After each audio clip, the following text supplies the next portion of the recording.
You're listening to a podcast by Oak Magazine. I would like to acknowledge the Dja Dja Wurrung people as the traditional owners of the land on which this episode was recorded. I pay my respects to their elders, past and present, and extend that respect to all Aboriginal and Torres Strait Islander cultures. Welcome to A Friend of Mine, a series of conversations with some incredible and inspiring women in business from regional and rural Australia. I'm Kimberly Finesse, your host and the founder and editor of Oak Magazine, and I cannot wait to introduce you to some amazing female entrepreneurs who will share with you their experience and knowledge of what it takes to start, grow and scale a successful business. So let me introduce you to a friend of mine.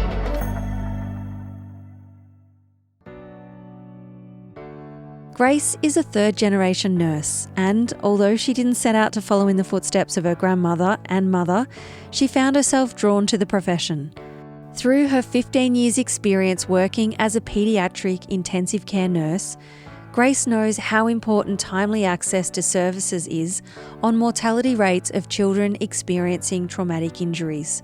Grace recognised that patients who received CPR or first aid had better outcomes than those who did not, and identified first aid training as particularly critical to children in rural areas. From her hometown in Kyneton, Grace formed the Sisterhood Project to mitigate the barriers of distance and affordability for parents and carers in rural areas, providing free access to essential paediatric first aid training for vulnerable groups, particularly in rural Australia. The Mum of Three hopes this will have a significant impact on child mortality rates in Australia. Grace shares with us why she applied for the award, what she has learned about herself in the process, and the importance of her project. Let me introduce you to my friend and Victorian finalist, Grace. Hello, Grace, and welcome to the podcast. Thank you so much for having me, Kimberly. You're welcome. Thank you for being part of our special series, which focuses on your journey as one of 5 Victorian finalists for this year's AgriFutures Rural Women's Award. Congratulations. Thank you so much. It's very exciting. It is. It's an exciting journey to be on. I know the word journey is so overused these days, but it literally is a journey. There's sort of no start and end from what I can gather so far, having been on it for just over 12 months and having spoken to others, they sort of say something similar as well. You know, your time isn't up after those first 12 months, which is good to know. Yeah, and look, I can definitely understand that. I think, even up to this point, I feel like I've been on a little bit of a roller coaster, and I have really come a long way from when I first submitted the application. I think probably journey is the closest you're probably going to get to explain it. Yeah. All right. Well, your presentation, so your in-person presentation a couple of weeks ago, firstly, it had me in tears. And just some of those stories that you shared and gave us a real insight into what you do really pulled on the heartstrings. And I think all of us were feeling every emotion. But something that actually came from that conversation around the importance of CPR. So obviously, given what you do and what you see day in and day out, CPR is something that, you think we should all know how to do.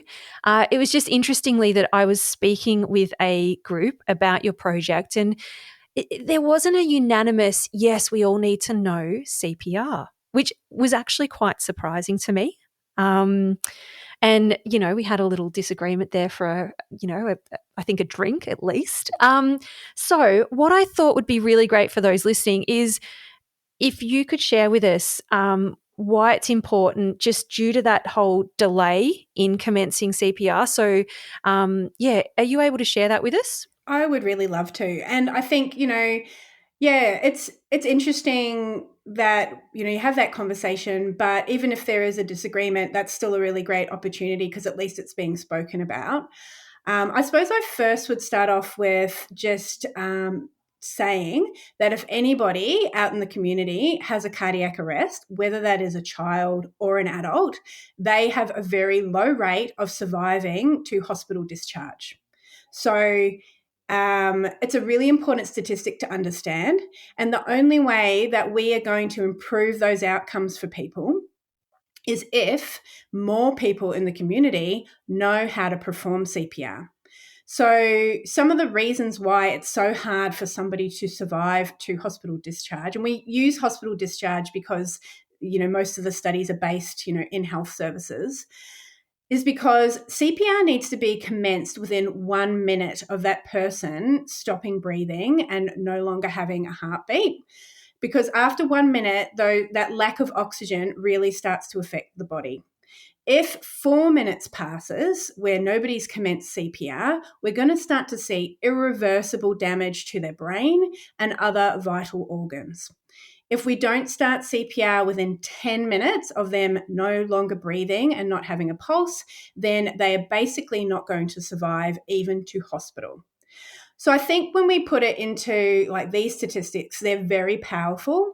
But then add on, and I'm sorry that I made you cry, Kimberly. I am. I Oh, don't apologize be. that I made you tear up. I didn't like want to go in there with the aim to make everybody cry, but it is highly emotional. And I did want to convey that, that for me, my passion in this area is because like I've actually cared for children who have had cardiac arrests in the community. And I've seen that when they've had CPR performed at the scene by people who know what they're doing, they get out of hospital and go on to go back to school and live long, happy lives. And, that's what it's about for me at the end of the day, and why like I've moved from the healthcare space and into the community space, because I want to be proactive about stopping kids from, having issues from deteriorating out in the community, or stopping them from having to end up in the ICU. So I think it is important that, if everybody in our community knew the basics of basic life support, then we would make huge differences in statistics like within our community. And it's definitely possible. I've taught my 3 kids CPR and they are varying ages. So, we can start it early. We can build upon it. It is definitely achievable. So, yeah. And I mean, I think it was the story. I think maybe being a parent as well, and like personally not knowing CPR. My husband knows it and, obviously updates himself, but I feel like we're going to be somewhere without him. Like if this would ever happen, I'm like, this would be my luck. It'd just be bloody me. So, there's also that part of me that's always thinking, oh my God, I really need to get on top of this. Like, yes, did it in, I think it was year 7, maybe year 8, year 7, I think it was. I feel like it needs to be something that we keep up on a regular basis, because I'm not sure how I'm going to perform in that situation when something like that happens. So, the story, and then I suppose where I'm at with it, and I'm like, yeah, it just all the emotions and maybe a bit of guilt. I don't know if that's the right word. Just when I think about me not knowing it as well. So, as a community service, I need to upskill myself. Well, look, I think that also like we need to make it more available for people to do. Like, and I suppose I'm probably jumping ahead of myself a little bit here, but that is really where I'm coming from with what I'm trying to do, because I think that people should have access to this training a lot easier. And, if you look at because I train people in the healthcare space as well, and our sort of average depreciation of knowledge regarding CPR is around 6 months. So ideally we have opportunities. Oh my gosh. I know it's actually pretty quick, isn't it? So if we should have opportunities for people to constantly be able to update and practice. It could be a lot more accessible than what it currently is. In the community, we often talk about any attempt is better than no attempt. And of course, I agree with that. But we also have really good evidence now around our attempts and those specific things that we can do, which will get good outcomes. And one of those things is starting CPR early. So calling for help. There's lots of different things there that, it's basically an algorithm at the end of the day. So you can learn that algorithm by rote, and then you've got muscle memory for performing the CPR. So imagine if you were just sort of going in and doing it, having a little practice every 6 months. Unfortunate situation that you might ever be in where you have to do it, but you'd be like, yes, I actually know what I need to do here. Like, I'm really confident that, I'm not happy that I'm having to do it. Nobody would be, but I am confident that I know what to do while I wait for emergency services to arrive. So I suppose it's a little bit of taking what I do in the healthcare space out into the community on a bigger scale, but I do think it's achievable. It's just not probably achievable right now, but getting the ball rolling is definitely possible. I was going to ask this question a little later on, but I think this fits in perfectly. Now, with your project, you were focusing firstly on Shepparton, which is, I suppose a small regional city town in Victoria. Do you want to just explain why Shepparton was such an important starting point for your project? Yeah, I think we are literally just beginning. So our project is in its infancy. But the Sisterhood project was formed by myself and my sister. And our main aims is really taking life-saving education out to areas and to vulnerable populations that would normally not have access to it. So how we were talking before about how you were reflecting and thinking, I really should prioritize this. Not everybody is not in the position to be able to, find the time, seek out a course, and then be able to pay for it, because perhaps geographically they're not located where they have access to courses, or financially they may not be in a position where they've got the disposable income to access a course. Or otherwise, it could be that they are non-English speaking because they've entered into Australia on a refugee visa. So they don't actually have it in a format in which they're able to understand, or where it's culturally appropriate. The reason why it's really important that we try and overcome these barriers are the statistics, particularly with children, and my focus is on children. They are 2 times more likely to die of preventable injuries and illnesses in Australia if they're from a low socioeconomic background. If they're in a regional, rural, or remote area, it is almost 3 times more likely to die. And then when we look at specific populations of Aboriginal and Torres Strait Islanders, as we know, we've closed the gap, we've got nearly 4 times higher. So these are preventable injuries and illnesses. I'm not talking about, things that are non-preventable. These are things that we could have intervened, or we could have had strategies in place to make it less likely to happen.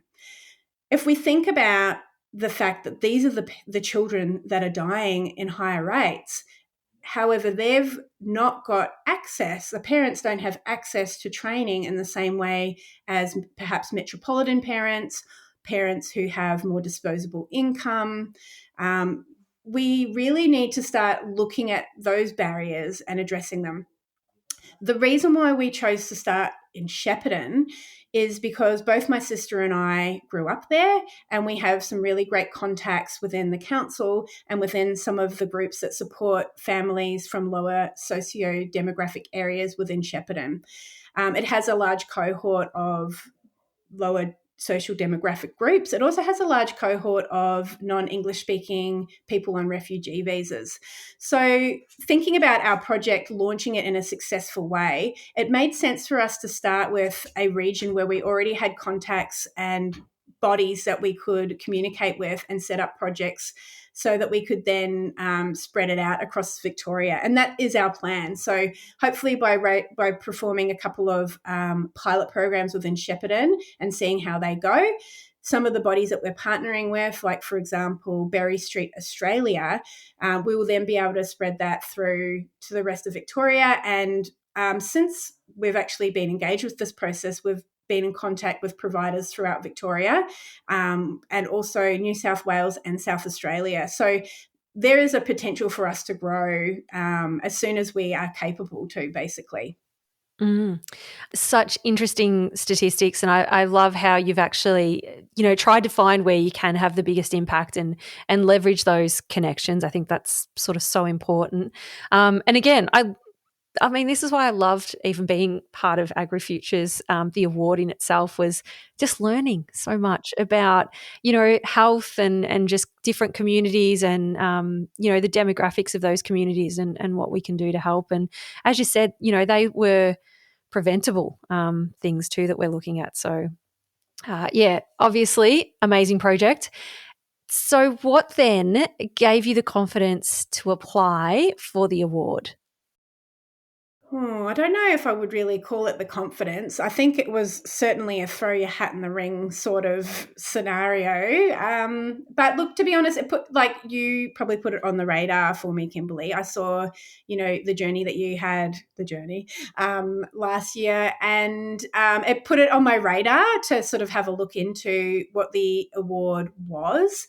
And I think I really, it resonated with me. The way that it was presented is very much that promotion and support of rural women and how to help them to grow and give them professional development opportunities and all the different connections that are possible within the AgriFutures Rural Women Award. I thought, this is something which would be really great for our project and some really great connections. So, I suppose I thought I would brain dump what we wanted to do in the application and see where it went. And to be honest, I was a little bit surprised that they shortlisted me. I don't know why, because now that I've had a bit of time to sort of think about the project and discuss it more, and obviously hear how other people have received it, I think it's been very affirming for me that we are definitely doing something important with this, with the Sisterhood project. So it's been good. I think I've probably gained more confidence throughout the process than I had when I first started. That's for sure. Oh, that's good to hear. How long did it take you to do your application? Not very long, actually. I probably popped it all down in maybe half an hour or so. Is that bad? No. Oh, well, God, mine was last minute. I think I just got in before the midnight cutoff. Yeah. But I think it's when your project really well and the impact, where you want to take it, and there is a level of confidence within yourself of what you're doing and how that can, I suppose, change lives or impact individuals and community. You can then carry that confidence in your project and knowing it so well into the next stages, which are, we do an online interview and then we do the actual in-person presentation. How was that for you? How did you feel during that in-person presentation? Look, I've got to be honest, I felt very challenged, but probably in a good way. I'm not opposed to a little bit of challenge. I think that through challenging yourself, you certainly do grow. And look, I certainly had a lot of confidence in our project by this point of time. I'd had a lot of opportunity to put the pitch together and really form my thought process around what we wanted to do and the messaging around that. I think the biggest challenge for me, and probably what I was not as prepared for, is just that sort of personal element, which is also really considered in the award. And I can't remember who said it in the pitch, but someone was like, you're not just here because of your project, Grace, you're here because of who you are. And I was like, oh, that's sort of I don't know, it caught me off guard a little bit. And I was like, oh, okay. I've probably been hiding behind my project a little bit then. So I think that was a little bit challenging for me and, definitely doesn't sit comfortably with me. So I had to really sort of take that away and digest it and sort of think, how I was going to manage that, I suppose. But but it was good. It was, as I said, it was challenging, but good challenging. I think that's something I realized really early on in the process when I went through, and it was because I had that discussion with Lara. You do the phone call before you actually even submit and say, hey, is this something that fits with Oak and fits with me? And her feedback all the time was focus on you and what your achievements are. And I think even that, and then that was the feedback throughout Albury, so the summit as well, all the time. We need to know more about you, your story. And as you said, that can be actually challenging or quite confronting because we are so used to downplaying what we do. And as you said, sitting behind a project, sitting behind a business, a brand, all of that. But I suppose from that, do you think that was the biggest thing you've learnt about yourself is your confidence and being your own cheerleader?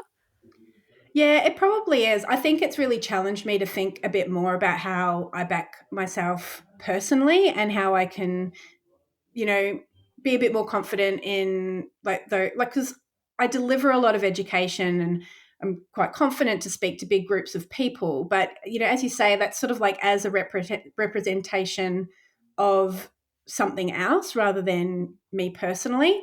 So I think I have had to do a lot of reflection since that pitch around my personal attributes and trying to sit a bit more comfortably with talking about those. I mean, we do it in an interview, but you sort of psych yourself up for that, don't you? You're like, I know they're going to ask me about my personal attributes. I'm going to talk about X, Y, and Z. But this feels a bit different to that. Like it's a lot. I don't know. It feels a lot different to that. So I think that has been good though, because the way that I reflected on it is, this is what I want for my daughters too. Like I want them to be confident in their skills and ability and proud of those achievements that they've had too. So, I sort of feel it in a way that I owe it to myself to develop this part of me so that I can role model that to them as well. So it's been good. As I say, it's been a good challenge for me, and probably the right time for me to get it too.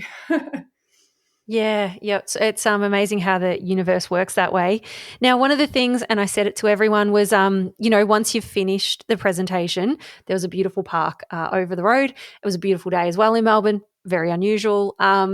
Just to head over and even just write down how you're feeling, like what you're really proud of. So that you can look back and go, well, actually, I did this, this, and this great, or that really is how I felt. And you're not sort of, how sometimes you look back and you sort of question or doubt that feeling. And again, I wish I had have done it, but instead went to the next thing, to the next. Now, you mentioned that you journal quite a bit anyway. Yeah, look, I do tend to write things down as a way of processing, bits and bobs. It's not a consistent thing. Like I probably used to be much more consistent pre-children. Surprise, surprise. But look, if it's something that is very powerful to me, like an emotion that's very powerful, then I will write that out and through that process sort of do a bit of self-reflection and I suppose it's a way of processing things in a personal way. Yeah. Mm. Now, I just want to wrap us up with one more sort of question and reflection, I suppose, and that is to congratulate you on getting your charity, your not-for-profit status approved. So well done. exciting. Because Yes. from what I've heard, it's not an easy process. No, not easy. No, I would definitely agree with that. Like, I've started up a business, so I was sort of thinking, you just apply and do all the bits and bobs that you've got to do and then be approved. But no, there's a lot more. And I think, reasonably, there's a lot more sort of hoops you've got to jump through to make sure that you're legitimate. And that your project isn't being done a million times by lots of other people as well. But yeah, being registered is really important because it means that we can apply for funding and grants and, move along with even taking donations and apply for them to be tax deductible gift donations as well. So it just opens up the many realms of possibilities for us, to be able to make our project happen. So yeah, we're so excited when that happened. Yeah, and so you should be. As you said, you run a business. You're applying for that. You also work back in the healthcare system, I suppose you'd call it. You have kids, and I think you do about 3 or 4 other things. Like I know that people ask me how I do it all, and it's one of those questions that I'm like, eh. But seriously, it's because I look at people like you, and I'm like, oh my god, I've got like. Mine's easy compared to what you're all doing, running around with 50 different projects. So, well done. Huge effort. Do you even sleep? I think that's my question.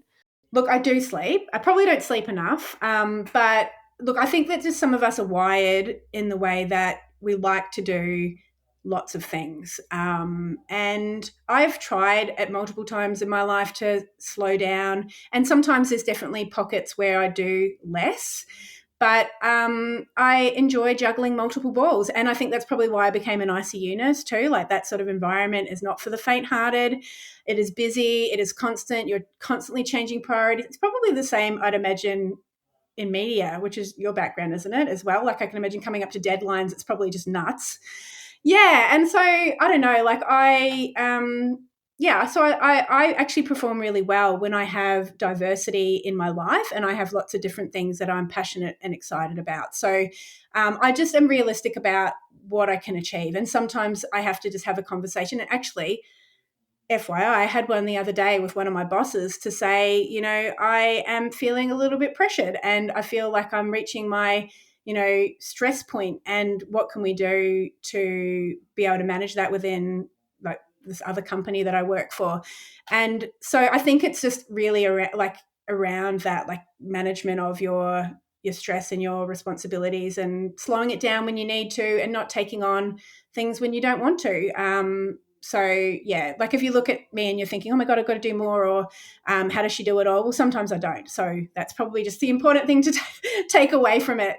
Sometimes I am and sometimes I'm not. So yeah. No, I don't look at you and think, oh my God, what more can I do? I think I'm at that point where I'm like, yeah, no, I'm at capacity and I know it. It's more like, what thing can I pull off, or what better organization can I get in place to manage the kids? Because I feel like my kids have got busier this year. One's got a job, and then two of them are in, like, I suppose you'd call academy, like extra sporting curriculum, I suppose. I don't know what you'd call it, but essentially that just means I drive around more and pay more money for them to do what they love. But it's interesting how just at different stages of their little childhood, how it's different busy. Yeah, I So get. Yeah, I'm that's a not whole having new to thing deal for with me. that. Yeah, I'm not at that stage yet, but yeah, I can imagine the taxi stage. Everyone does speak about it, so yeah, it's on my radar. It is, yeah. I suppose that's the thing, isn't it? We so often think that when they're little, you're the busiest, but I don't know. It's just a different busy. But I was really interested when you just said that you had spoke, to that, I suppose, your manager. What came out of that? Did you come up with, like, some sort of little plan that can help reduce your workload, or? Yeah, no, we did. Yes. So it was a great conversation. We spoke about, what I'm currently able to manage and what I'm having difficulty getting to. And we re-examined. So this is a company that I deliver courses for, and sometimes it can be in the state and sometimes it can be interstate. So really having a look at, what's achievable for me to do right now. And, I think it's really important to have these conversations early. I said to her, at the moment, I'm feeling uncomfortable with the amount of stress that I'm feeling. And, the reality is that I'm not going to put, like, my mental health or my relationship with my children and my family before other things. So we need to sort of put some flexibility in these other things. And so, yeah, we worked on the courses that were coming up and reduced the workload a little bit. So, yeah, like, it was a good conversation from that point of view. And I think probably also a good manager, to hear what I was saying and work with me so that I don't end up in a point where I'm sort of like, I'm done. Yep. I just think there'd be so many of us that are probably in that situation, but not sure how it would be received by a manager, or that that there is a possibility that you can actually approach and say, and I think just those words, just that little statement that you used, I'm feeling under pressure at the moment. I'm not comfortable with my stress levels. Like, that's, I suppose both parties have to come to an agreement, but that's really, really interesting.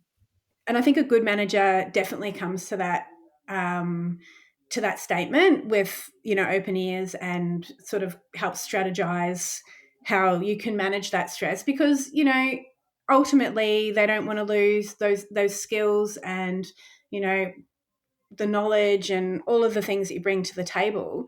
And I think, it's an investment in as you and as an employee as well. If we can manage your stress through this particularly tricky period, then you'll still be there, and yeah, it's a longer game, isn't it? It's not. Yep. And I suppose that's the thing, Yeah. isn't it? Like that next step is that you work through that stress, it doesn't improve, and the only way you see out is to, finish up at the job. So, Yeah, which is not just good for probably anybody, trying is to it? get ahead of it. That's it. No, it isn't. No. And especially if there's something that can change, if you can, make a little adjustment for that period. And that's what stress is sometimes. It's just that little period that you're going through, and you just need to get yourself through it. I actually could talk to you more, like really honestly, but these are supposed to be really mini series. I know, I have noticed just that. a really quick one. Yeah. Yes. There's always other questions, more conversation, but I just want to thank you so much again, and I wish you all the best with the Sisterhood project. And I can't wait to catch up with you like literally in less than a week now for the announcement in Melbourne. Yes, very exciting. And thank you so much, Kimberly. It's been lovely chatting about all of this stuff. So thanks for having me. My pleasure. Now, before you take off with all that inspiration and knowledge, we'd love for you to leave a review on our podcast so that we can continue to amplify women's voices in the media. And if you have any questions, we'd like to celebrate a win, you can always connect with us on Facebook and Instagram at Oak Magazine AU. I'm so glad we've met and that now you know a friend of mine.